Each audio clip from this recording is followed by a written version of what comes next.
Okay, welcome to episode 11 of Edges and Sledges. We're at the business end of the IPL group stages now. This week, of course, we've got another special guest. So, with me, firstly, I've got my co bloggers Ashwin in Toronto, DJ in London, myself, Arun in Singapore. And our special guest today is Gauravi Shah, who's also in Toronto. Hi, Gauravi. Hey. So Gauravi is a fan of the Mumbai Indians, and yeah, I have to call out that Gauravi has beaten all three of us in IPL fantasy a couple of years ago, where she topped the league. So and she's doing pretty well this season too. So Gauravi, we'll talk today's our deep dive into the Mumbai Indians. Talk us through a little bit about your kind of association with Mumbai Indians. Why do you support them? Have you always supported them from the start of the IPL? If I And yeah, can, just a if I can just interrupt before you get into the details, um, on behalf of all of us at the blog and all our listeners, happy birthday to Varun. It's his birthday today. He's taken the time out to record the show, despite it being his birthday. So I wanted to make sure we acknowledge that. So happy birthday to you. thank you. Despite my busy schedule of IPL doubleheader watching, uh, but yeah, Gauravi. So back to you. Let's hear a little bit about Mumbai Indians. Yeah. So I was born in Mumbai, so it's just my that's like the team I have to support. And I've been supporting for ever since the beginning of the IPL. It's been good supporting them because they have done very well throughout the years. I mean, they've won three times, and it's been great. And also, there was the whole Tendulkar thing back then, which is very exciting because everyone loves him. I do too. And yeah, so just been supporting them since the beginning of the IPL, and they've done pretty well for me, and it's been nice. Awesome. So tell me, you mentioned the Tendulkar thing. How big a impact do you think Tendulkar has just sitting in the dressing room and watching these guys, or being in the presence of Sachin Tendulkar? I think it does have a huge impact on their morale as a team because he's just such an icon, of course. And even when he was sitting in the dugout, as soon as the cameras would pan to him, the entire crowd would go crazy. And I think just the crowd going crazy at Wankhede makes the team. It just shows the team that there is a huge fan base for them, and I think it propels them along. I mean, for what it's worth, when we were in England, I think it was you. He was not in the team, not nowhere in the sites, and I think Varun and DJ started the crowd going and Sachin, Sachin. So yeah, I guess he's just that big a figure. At least we did that in a cricket match. I heard in the Delhi Commonwealth Games in a hockey game between Netherlands, and the crowd was shouting Sachin, Sachin. So at least we were a bit more relevant. But yeah, no. So yeah, it's interesting. I mean, Sachin being there, we spoke about it a little bit when Rohan was on the show as well. I think, or if I had a chat with him separately, I think just Sachin being there makes these guys want to do better and better. And Bobby, tell me, what do you think about the team before we get into this season? What do you think about the team? I mean, they were, like you said, they've won three IPLs. They've been through a bit of ups and downs. They've come back very strongly, and Ashwin can talk a little bit about that later. But what do you feel about them retaining the core of the team? And core pretty much mostly Indian. What do you feel about that? I think it gives the team a certain sort of stability, and I think there are a lot of the younger, newer players are coming in and using these stable players throughout the years just as mentors, and I think that stability has helped the team in general. Even this year, like they weren't winning in the beginning, and I think just maintaining a certain composition has also helped them significantly. Yeah, absolutely. And Ashwin, we talked about this earlier as well. Mumbai Indians seems to have this knack of coming back after losing the first few games. I distinctly remember a season. I can't remember if it was the last year or the year before, but I think they needed to win almost every game, and they did that. So, do you have any kind of view on that, or anything you want to share? Yeah, so it's interesting when you look at the numbers. It seems to be, for me, the Rohit Sharma effect. Okay, so if you look at their first 2 years, 2010, 2011, they won seven of their first eight games and eight of their first 10. So they had this image of being a strong starters. 2011 is when they bought Rohit. In 2012, they started a little bit slowly, but it was still okay.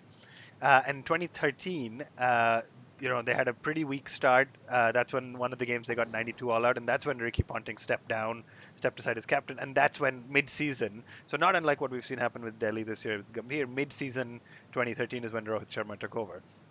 Then, of course, They won the title that year when Rohit took them the title. But then 2014 they lost 5 of 5 and they still qualified for the playoffs. 5 of the first 5, sorry, qualified for the playoffs. 2015 lost the first 4 out of 4 games. And then Lendl Simmons came in and had a breakthrough season and won. And then yeah, so 2015 is really the year we're all thinking about where they needed those 4 straight wins at the end to qualify, and they did it. But to me, it's the Rohit Sharma effect. And the way I was reading this, I said it doesn't feel unlike his batting. I mean, even when he's scored his ODI double centuries, he's 50 off 65, 70 balls, and then he hits 200 off the next 150. So maybe that's just the personality type, slow starter, and then no trusts and backs himself to accelerate at the end when it matters. Yeah, I mean that's very true. BJ Ashwin mentioned about Lendl Simmons this season. Evan Lewis. You think they've got this knack of kind of picking up that West Indian opener who generally performs quite well for them? Yeah, so Simmons used to come in towards the back half of the season usually and kind of score 50 after 50 and get them through to the semis and then the finals and the qualifiers. Evan Lewis, I think we spoke about him right in our first show, the preview show that we did, and he scored 2 international 100s against India, so he's not an unknown quantity, and they've done well to kind of find him. And yes, I mean he's now starting to get back into form. He didn't have the best start. He scored a couple of 50s, but now he's and then he had a quiet time, and now he's back into it when it really matters for Mumbai. So yes, after slow start like the Mumbai Indians, Lewis is also kind of come into his own now. Yeah, and DJ, have you been surprised at Bumrah at all this IPL? Is not up to the mark, not up to expectations after a great last 1 year for India. Yeah, I mean I think we spoke about this again in one of the earlier shows where we were talking about Bumrah pulling his length back to become a test bowler. And I think if you look at the stats, and one of the commentators mentioned it on air as well, that he's bowled he's bowled much fewer Yorkers than he did in previous years, and that is, I think, an effect of him playing different forms of cricket. I mean, you can't bowl the same length in one-day cricket and Test cricket, and he's obviously had a very successful start to his Test career now in South Africa, and um, it remains to be seen whether they can adjust to the different demands of the different formats of the game. And I think you'd mentioned that he was still young, so over the next 2 3 years, that I think is what he needs to work on. But I mean, he is still a very very good death bowler, and I mean, India and the Mumbai Indians will rely on him towards the death overs. So I don't think it's been unsurprising given his workload, but yes, there is scope for improvement. Yeah, and I think the commentator's favorite word, youngsters, right? So Gauravi, what do you think? I mean, do you think Surya Kumar Yadav and Ishan Kishan have kind of turned this team around? They're really the new guys in the team. They're batting at literally number 1 and 3 for a lot of the games. How big do you think their impact has been? So yeah, Yadav has been very impactful. I think he's uh, given that stability in the beginning of the matches for Bombay to continue on. So I think that's been really great. Ishan Kishan as well. I think he had some really good matches in the beginning. Recently, I don't know, has he done really well in the last couple of games? I'm not sure, but I think yeah, I think recently he hit a 17 ball 50, where yeah, he did. he took the game apart. So yeah. Yeah, so that does give the rest of the team something to look forward to if the beginning has stabilized the innings. Absolutely. All right. Next point from one brother to another. What do you think about the Pandya brothers? Do you think is I mean Hardik has clearly bowled better than he's batted, but there was chat that I was having. Does Krunal deserve a place in the Indian team because is he the all rounder that India needs instead of Hardik? But yeah, any thoughts on the Pandya brothers? That's for me. Yeah. Yeah, I mean, I just making sure in case you had another The, brother. the younger one is obviously better, right? A younger is always better, right? Youngest. No, I mean, I think they've been good for Mumbai, like Gauravi said, sort of for the continuity, for that continue building the team culture around them. It was great that both of them made it back into the side. I think what's been interesting for me, I think I'm as an India fan, I'm nervous about Hardik's season. Like, yeah, okay, 14 wickets now, but really he was picking up junk wickets in the last couple of games. So great from an IPL fantasy point of view, but not bowling those beautiful deliveries that pick up wickets in my point of view. I mean, DJ I know has felt pretty strongly about Krunal in the last little bit, and maybe him solving our middle order woes. I think my general point of view is between now and summer of 2019, I don't think India's gonna bring new players into the squad. So Krunal having been never played for the country, I think it's a stretch to think they'll bring him into the squad. Sort of evidence from the fact that even for the upcoming series, they've kept retained some of the guys who've played for the country before. They haven't really brought in that much new blood in the ODI side. So, I mean, I guess they've both had average seasons. I think Kronal has showed his prowess with the bat more. Hardik maybe has picked up more wickets. I think if we saw in the last game, if both of them can come good, Mumbai is unstoppable. I mean, if you have somebody like Kishan firing at the top and then the depth with Hardik and Krunal, they're unstoppable. But I think they need to up their game a little bit more. Okay, yeah, fair enough. DJ, the most important question for you. What is up with the name, man? Like Mumbai Indians? I mean, I do have some thoughts here. Like, if you support Delhi, are we not Indians? I mean, if you prick us, do we not bleed? If you tickle us, do we not laugh? What is up with Mumbai Indians, man? What's up with this? It's unimaginative. That's the problem. And I mean, I'm not a Mumbai Indians fan. I never really have been because, firstly, Delhi versus Bombay to start with. I mean, there's obviously like a bit of feeling there. Secondly, it's owned by like some of the richest people in India. So you kind of just think that they'll buy the next new toy or the next shiny thing that they want to see and put it in their team. It's literally like we play fantasy cricket.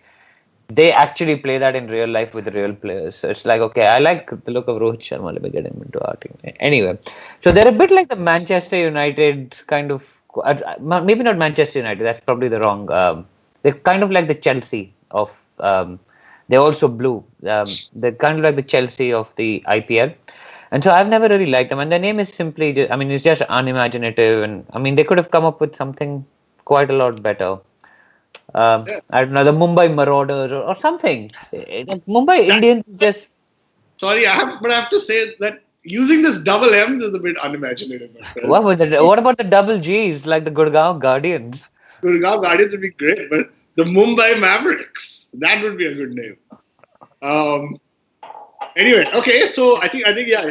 Sorry, Ashwin, you were saying? I was just gonna say on the name, it's unimaginative. Maybe we should give Gauravi an opportunity to defend all the hateful comments by DJ because we're three Delhi fans. Yeah, but two things I wanted to say on the name.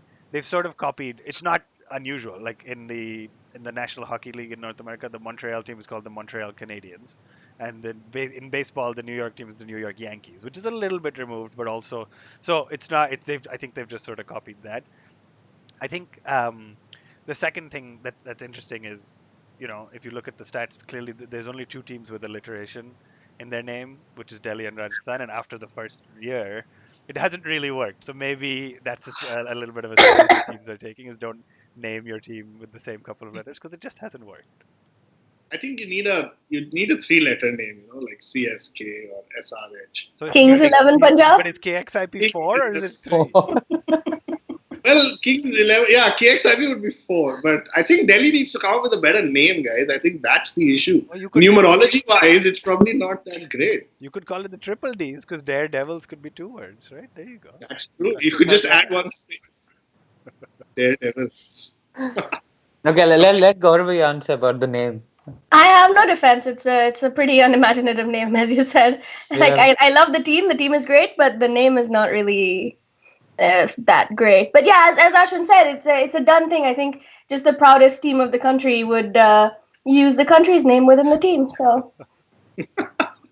Okay, there you have it from the Mumbai Indians fan. So let's move on to our second section. So Ashwin is going to walk us through some of the qualification scenarios. Like I mentioned at the start, we're in the last week of the IPL.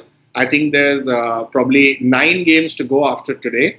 So Ashwin, yeah, what's the latest on the qualification? Yeah, so as we record this, we are in between the Mumbai Rajasthan match. So CSK has just defeated Hyderabad, which changed this thing a little bit. So I'll just quickly run through the 8 teams and walk through where we are and what needs to be true. Hyderabad at the top is effectively through, is mathematically through. They could lose all their games by huge margins and they're through. CSK is probably, in my opinion, more than 80% likely to go through. So they're sitting on 16 points. They're most likely to go through. They need several different results to go against them, and of course, for them to lose both their final two games for them to miss out. So I would say, for all intents and purposes, CSK is through as well.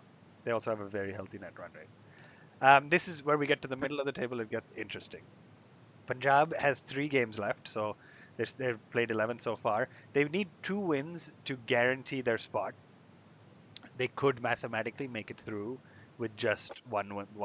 Okay, but I would say if you're a Punjab fan, you're banking on 2 wins. I would almost the exact same situation for KKR, except KKR only has 2 games left. So if KKR wins both their games, they're pretty much guaranteed a spot. If they win one, they're going to be watching. It's going to basically come down to the final day, which is next Sunday, which is the final doubleheader. Those matches are going to be key.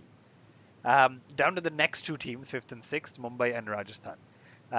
Mumbai, I would say, have the benefit. So they're 10 points after 11 games. They have the benefit of net run rate on their side. Despite having lost more games than they've won, they have the highest positive net run rate in the side, higher than Hyderabad, higher than CSK. And that really comes down to the fact that when they lost by really narrow margins, and when they won big. So Mumbai's in a really good place from net run rate. I think Rohit will be saying to his boys they need all 3 wins. Although I will say technically, mathematically, they can still lose one of their 3 and make it through. So that's an interesting place for Mumbai. Same thing with Rajasthan Royals. Um, they need at least 2 wins. They would be pushing for all 3. So really, in the middle of the table, whichever of the 4 teams, Punjab, Rajasthan, Mumbai, and KKR, whichever of the 4 teams gets 2 wins in their next couple of games, they're the ones that have it through. KKR has the disadvantage of only having 2 left. Delhi, of course, at the bottom is out. I mean, I will say Bangalore in 7th place. I have to put it out there. Mathematically, they could, if they win all, they can make it. But there's a very likely scenario where they actually win all 3 of their remaining games and still don't make it through. So I would say, if you're a betting person, Bangalore and Delhi are out. CSK and Hyderabad are through, and the tussle in the middle for those third and fourth spots is getting really exciting. So DJ, who are your top 4 predictions? I think KKR and Kings 11 will make it along with CSK and Sunrisers. I don't think MI is going to actually make it through this time. Neither is Rajasthan, because I think KKR are just too strong once they get going, and we saw what they could do right against who were they playing yesterday? Yeah. Punjab. The Kings 11 Punjab, and they scored 245, which was just great to watch. Yeah. And their big players are starting to come good. Nareen scored some runs, Russell scored some runs, took some wickets. So I don't see Mumbai or Rajasthan going through. I think it's going to be Kings 11 as well as KKR, but I guess we'll have to wait and watch. Yeah. So my prediction is exactly the same as DJ actually. Gauravi, what about you? Well, I hope Mumbai makes it. I want Mumbai to make it. I do think DJ's point about KKR being strong and showing up at this stage is true. So I do think KKR will make it, and I really hope Mumbai can pull through, given their current momentum with the last few wins. Okay, great. So that wraps up the qualification section. I guess over the next few days we'll get a clearer idea. DJ, yeah, do you want to take over? It's time to move to our third segment. Yeah, so the third segment, like we've been doing for the last few weeks, is called Edge or Sledge.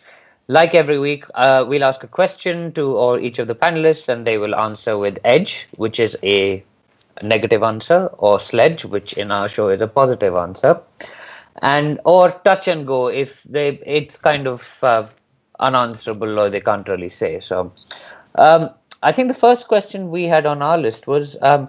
Is constantly changing the team a good thing or a bad thing? Is it an edge or a sledge, or is it a touch and go? Ashwin, maybe we'll start with you. Yeah, so I'm just going to run through some quick stats on this first. In the 11 to 12 matches that most teams have played so far, bottom of the table, Delhi has played 22 players out of their squad, including 4 who've played either 1 or 2 games. And top of the table, Sunrisers Hyderabad has only played 18 players. So you can argue, the economist or statistician in me says correlation doesn't imply causation. So it's hard to say whether Delhi has played a lot of people because they've had bad results, or they've had bad results because they're not keeping the constant side. Second most number of players used, by the way, is Bangalore, who's second from the bottom. So net of this, I'm saying this is an edge for me. I think Rohit showed up at the toss today and said we're playing the same team. Karthik has showed up a couple times. So we're going to back the same team. I am a fan of giving people a couple of chances. That doesn't serve me well as a fantasy cricketer, where I keep freaking trying the same guys and hoping they'll succeed, and it often doesn't work. But I think edge for me that the teams that constantly change their side. Gauravi?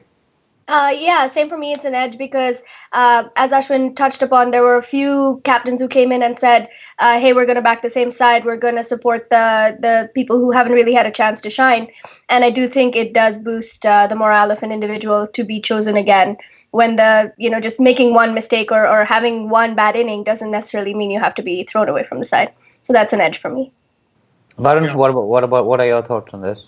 Same. I think same for me. I think I totally back playing a consistent side. I think there are one or two players that might be variable, but generally back the same team. I think also over the years you've noticed the purple cap and the orange cap. The fight towards the end becomes among a similar group of players, right? So there is something that we've spoken about before on consistency and momentum. So I think that's important. I think for me, it's actually a sledge because so for someone like Delhi, we've used 22 players, and maybe that's actually a symptom of having lost so much. So you know what they say: you should change a losing game, don't change a winning game, which is why Sunrisers haven't changed their winning game. Yeah. So for me, it's a sledge. I mean, if you're losing, there's no point playing the same players again and again. So um, yes, there is something to be said for consistency. There's something for backing players, but someone like Mayank Agarwal, for example, I mean, he had a great Ranji season, and I think we spoke on the WhatsApp group about. Uh, he hasn't done anything this season. I keep picking him because he's an uncapped player, and I mean, I haven't got anything back for it. And Manish Pandey is another one, which some of our friends were questioning. Has he done anything this season? And I mean, apart from that stunning catch, I can remember one very, very slow 50 and not very much else. So that's a sledge for me. So three edges and one sledge. Uh, the next question in this section is: should we do we like bowlers being promoted up the order in this form of the game? We've seen Nareen. We saw Ashwin do it for himself, which basically failed spectacularly. Um, and we saw Harshal come up the order yesterday. So, Varun, maybe you can start with this one. Is it an edge for you or a sledge for you? The bowlers coming up the order. Yeah, for me the definite edge. I mean, I know Nareen is the exception, and we've also spoken about how he is a great athlete that he evolved his game over the years. But I don't think it makes any sense. It's like in a test match you might do it to send the night watchman. I don't think Ashwin is going to come and score 15 runs per over. I also don't think in T20 cricket at one down there is any need to say that we need somebody to consolidate the innings. There are enough good batsmen. Your top six are all professional batsmen. If you can't get them to play anchor innings, I don't think a bowler is expected to come up and do that. So a big no-no for me. Ashwin? Opposite actually for me. I actually think um, it's a sledge. So I think in T20 cricket, it's all about that power play.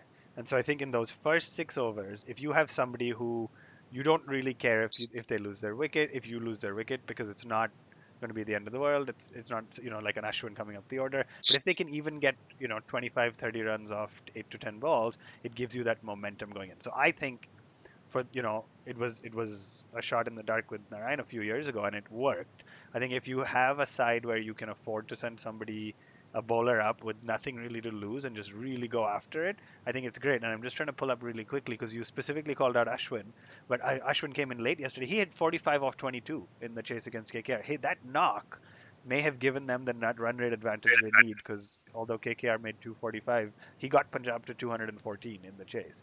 So I think where you can just have nothing to lose and unleash, it's a plus, a sledge for me. Yeah, But but Ashwin came down the order, right? He Yeah, yeah, didn't yeah, go up sure. the order. But So it but was with the a power play, with only three guys outside the circle, I think you may have had more. He may have had an opportunity to hit up the order. but the challenge for me is that in a 20-over game, why not just ask one of your top six to play that role? Your probability or your chances of success might be higher because they might be playing better shots, cricketing shots. Yeah, but the risk is much higher because if your top six guy gets out in the first over, your other guys then need to rally and consolidate and say, okay, let's play out till the 12th, then we start hitting again. Whereas if Ashwin goes in and gets out in the first over, nothing to lose, you then just continue on as normal. So that's just my take. Gauravi? Yeah, I think it's kind of individually match dependent because in some cases I think it's worth mixing it up and bringing the bowlers up, but in some cases I think a more traditional scenario might be more beneficial. So for me, it would be a touch and go depending on the match. In some cases it's worked, in some cases it's not. I think we need to see future matches and see how that trend plays out. Yeah, I'm with Gauravi on this. It's a touch and go for me as well because if you remember, the first time this came up was the pinch hitter concept in one-day cricket, where Pat Sincox, I think, came up the order against India and scored 50 odd, and then every team had a what was that, Varun? Do you want to talk us through what? He used to put the ball in his underarm to get nicer strike. He did. He had Fanny de Villiers. I swear. Anyway. Fanny de Villiers is apparently the guy who unearthed all of Sandpaper Gate, by the way. He's the guy who told the broadcasters to keep an eye on Bancroft. So anyway. Sorry, poor Fanny is going to be really upset you've been calling him Fanny. But Funny. Can you imagine not even being the most famous de Villiers after that? Like, what a unfortunate story. Like, how many are there? Yeah. But it's touch and go for me. I think once the element of surprise is gone, I mean, people have now worked Nareen out. They bowl short to him, and he will eventually just lose his wicket. So it has to be, I think, dependent on the tournament, and you've got to back your batsman to score the runs. That's what they're in the team for. If I was a batsman in KKR, I would be quite annoyed that there's a bowler going up before me and. But anyway, is that equivalent to a bowler being annoyed that a Nitish Rana or a Suresh Raina or somebody got the ball for an over and picked up a wicket? Why but that's why they're called a part-timer for a reason, right? Yeah. And then if you get out to a part-time, you're actually annoyed because they're not meant to be taking those wickets or are in the team to do that job. So in a 20-over game, which is so compressed, I would have thought that you get your specialist to Chris Lynn. You've got Chris Lynn, who's just baseball style, just tees off. You've got enough batsmen. KKR have so many batsmen. I mean, anyway, but it's worked for them, and I think if they pull it as a surprise element with a logic to it, with a team that's bowling its spinners well or something, I think it makes sense then. But doing it every game, I think it's a touch and go for me. Okay, just moving on to the next one quickly. The number of awards that are given away at these ceremonies, guys. I mean, do we think they're too many? Or do we think they're too few? And what are your thoughts on, I don't know, I can't even remember the name of these Fair Play Awards anyway. Is it the VBB Fair Play Award or Vivo Catch of the Match or the Stylish Player of the Match? I mean, there's so much advertising, I can't even keep track of it anymore. But so I'm going to try and simplify the question to, is the number of awards too little or too many? Is it edge or is it sledge? I think as a marketeer, I'm going to have to say it's just right. I mean, it's a good way to get your brand out there. I mean, a Yes Bank Maximum, a Vivo IPL.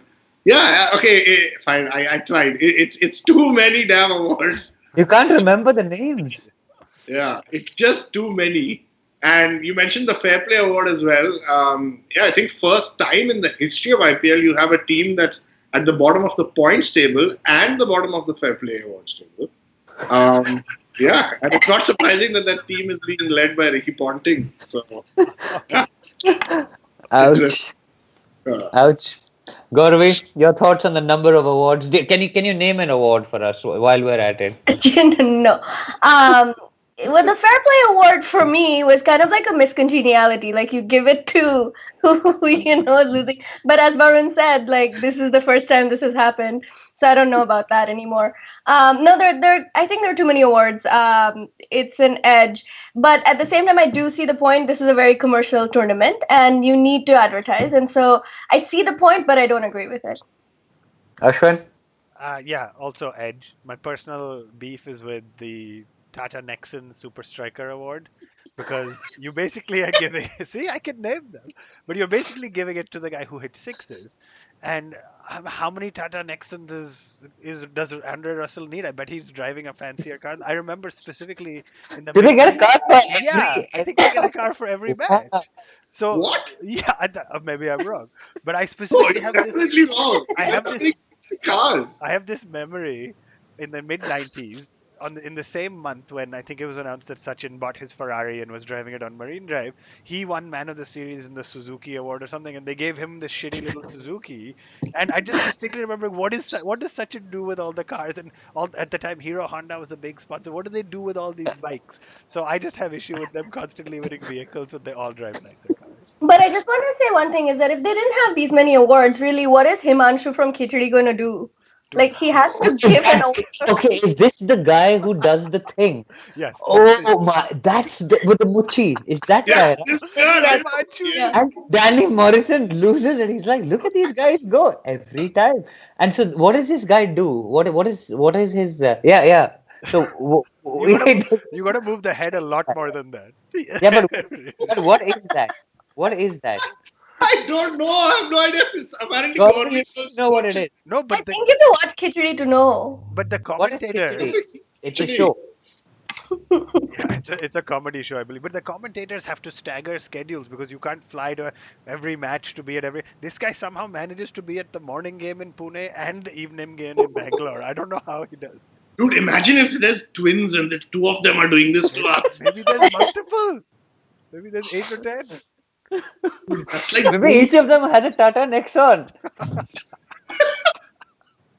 dude, I think DJ, that is a Star Plus nice Soch award right there. So yeah, but what is up with all these awards? I mean, I think they should give the award to a guy who hits the car while hitting a six. Yeah. He breaks the That screen. would That be guy a- gets the car. Has that ever happened? the car insurance award. The Aviva motor car insurance award. क्योंकि ये आपके glass तोड़ने ना पाए. Wow. Wow, But that was good. you should try marketing for a living. I think I'm marketing, man. Hey, No, you should, the only you thing I should- wanted to say, the one in New Zealand, they have this award for somebody in the crowd. If somebody hits a six and you catch it one-handed in the crowd, you win $50,000. That's Yep. a great award. You see all these guys who don't know how to field, raising one hand, trying to catch it, and spilling the beer in the other hand. It just makes it entertaining. There's no sponsor. Yeah, You know what so this there was is? a similar thing in South Africa. If you buy a T-shirt for which the proceeds go to charity, and you're wearing that T-shirt when you catch it one-handed, you then get like I think it's R1 million or something. So it's quite a lot of money. But I mean, there's a lot of things that have to fall into place for that. But I mean, it's interesting and it's for charity, so it's good. Are you allowed one bounce before the one to one hand? I was just going to say when It has to be clean. No. It has to be clean. when this blog becomes big, we're going to sponsor a one tip one hand award. What's that going to entail? I mean, if a spectator catches it at one bounce in the boundary and it catches it with one hand, then yeah, maybe you can And win a does watch. it, or does something. he have to throw it up like Dhoni?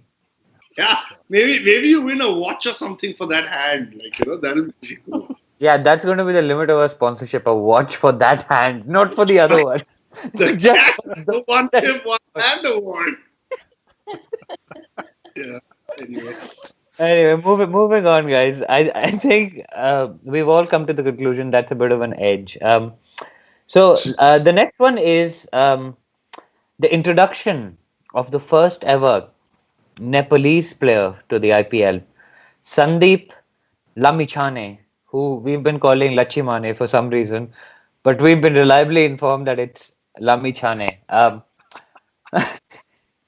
Guys, edge or sledge? I think we'll go with Gauravi first because Varun's laughing too hard. So, Gauravi, do you want to tell us what your thoughts are on the introduction of Lamichhane and his performance yesterday?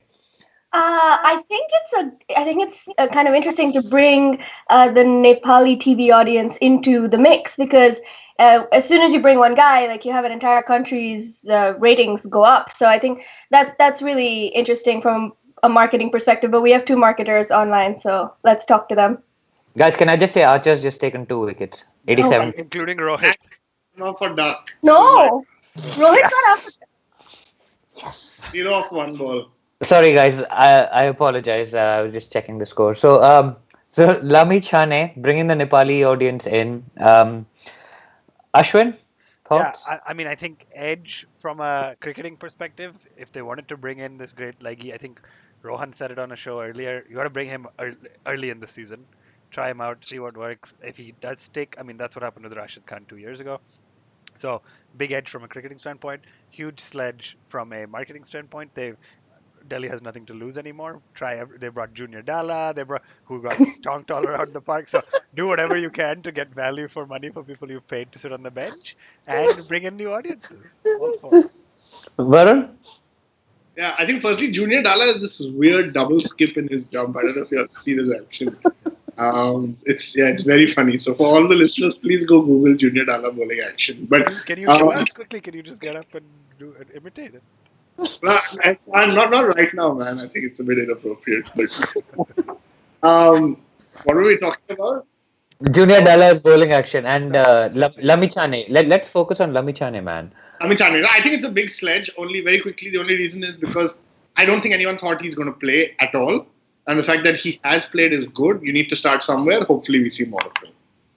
It's a sledge for me as well. He bowled really well yesterday, I thought, and I mean Iyer has come out and said as much. He's just said that we don't really care. We're looking at next year, so we'll just try out all our players. Is basically what he said in the presentation yesterday. And fair game to Delhi. Hopefully, they can hold on to these players. And that brings us to the last question in this section, which is Delhi basically becoming a feeder for other teams?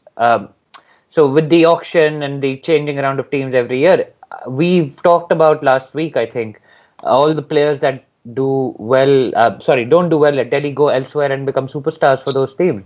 So is Delhi now basically becoming a feeder team for the rest of the IPL?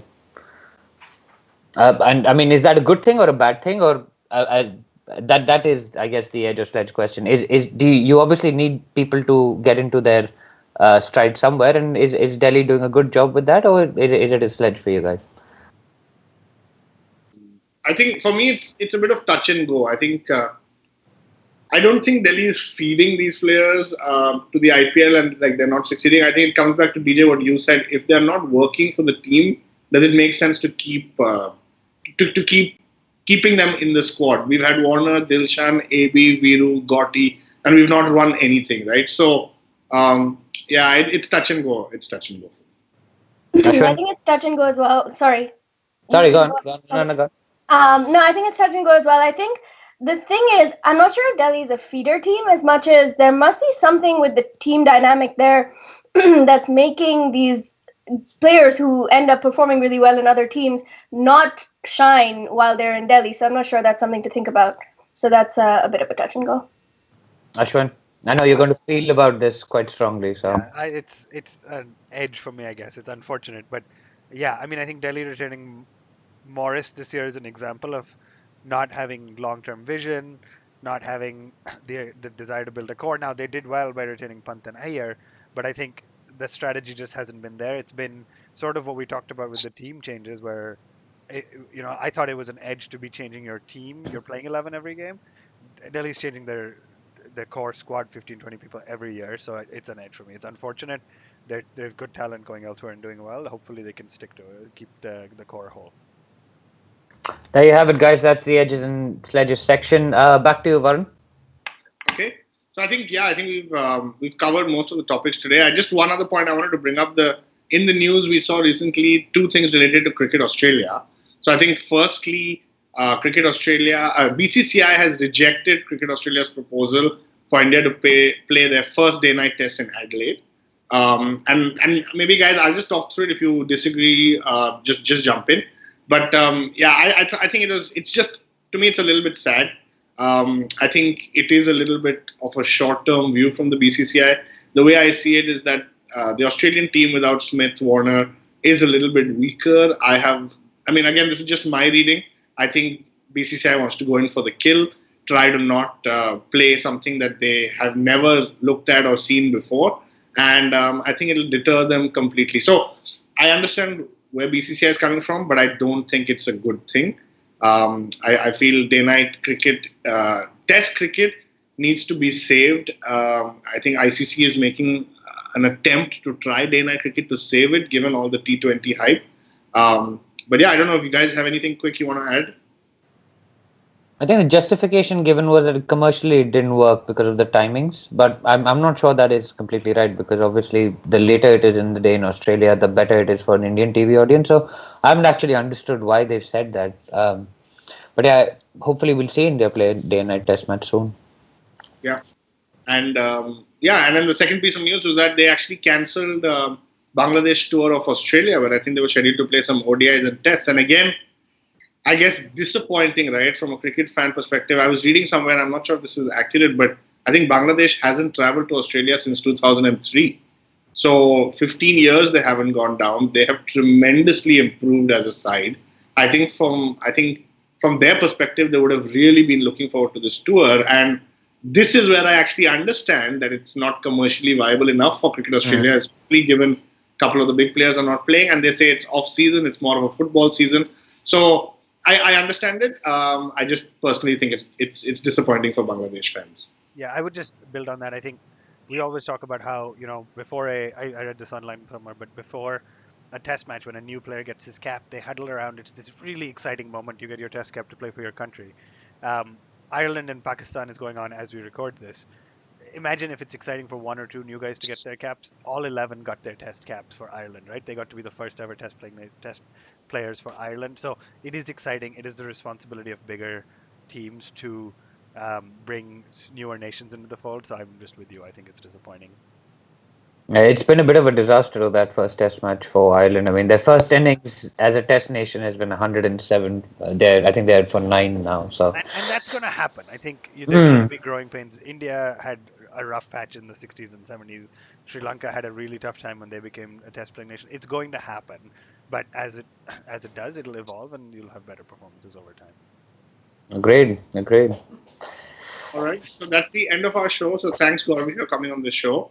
No, But actually, it shouldn't be the end of our show. Why don't you tell us about your fantasy performance this week? Talk us through your meteoric rise, as you call it. Meteoric rise. Okay, basically, I think I've had a very good last 4 days. I have jumped from 16th to 6th, and I think the only thing out there is to back your gut, back your instincts, and save the multiplier, because out of all 4 people on this podcast today, 3 have used 2 multipliers. And only I have 1 extra one left. So like I said, guys, that multiplier is going to come in stealth mode. So you never know. Yeah, but you don't need to use stealth mode, man. Why? Because I don't scroll down. You better scroll down, my friend. It's only 2 down now. But you're consistently 2,000 points off the top. I'm not so your position hasn't really You are also 1,000 points off the top, my friend, DJ. Yeah, dude, I've given up that. The guy who's on top, actually, he's just been untouchable. It's just shocking. Varun and I were discussing. We've never seen a fantasy season like this before. I mean, it's just insane. It's insane, yeah. So, So, fantasy tip, guys, only 1 week to go. Use your multipliers effectively. People with more subs will definitely have a field day. But yeah, last 1 week to go before the playoffs. All right. With that, we come to the end of the show. So, yeah, guys, we've got our podcast. We'll have the video posted on Facebook. Share, like, and download our podcast and have a listen. Thank you.